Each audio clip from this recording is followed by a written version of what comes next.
Today's rifles and firearms are better than ever. They're packed with technology, but that doesn't mean that they work perfectly right out of the box. You still got to tweak them and sight them in.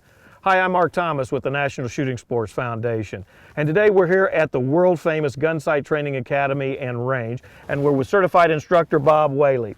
And we're going to talk about zeroing in your gun. Now, what does that really mean, Bob?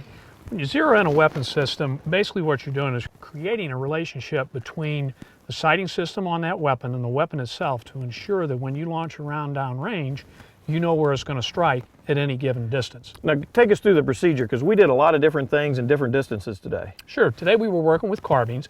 This is just an example of one of the zero targets that we use here at Gunsite. And what we're doing here is we have a configuration on this upside down or inverted U with some nice sharp edges, and then a graduated or graded system, grid system on this target that allows us to make incremental adjustments in our sights, in our CCOs or red dots, whatever we're using.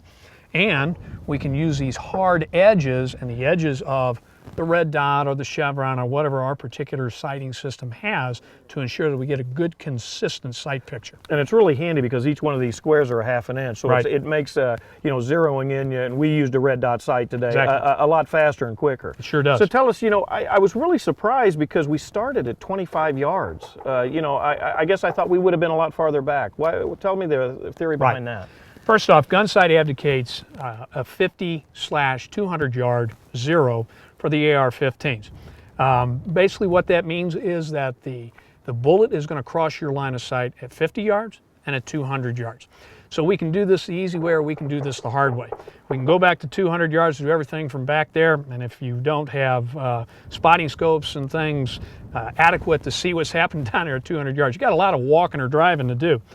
But we know the science of ballistics, where these rounds are going to impact at any given distance with the bullets and the weapon system that we have. So we start at 25 and we get it within certain parameters. And we know that what we did today, that bullet is going to strike approximately 1.5 inches low from your point of aim. So 25 yards is a pretty easy shot to make with this weapon system and to make adjustments.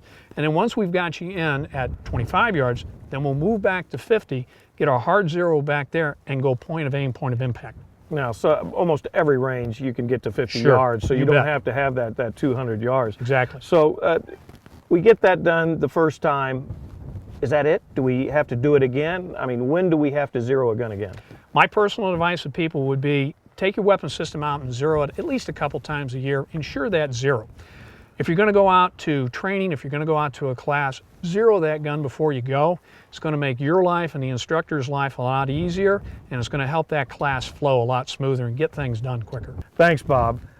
So you can see you can go to almost any range to zero in your rifle. You want to know where you can do it? It's pretty easy. Go to our website at nssf.org. And remember, when you're on the range, safety depends on you.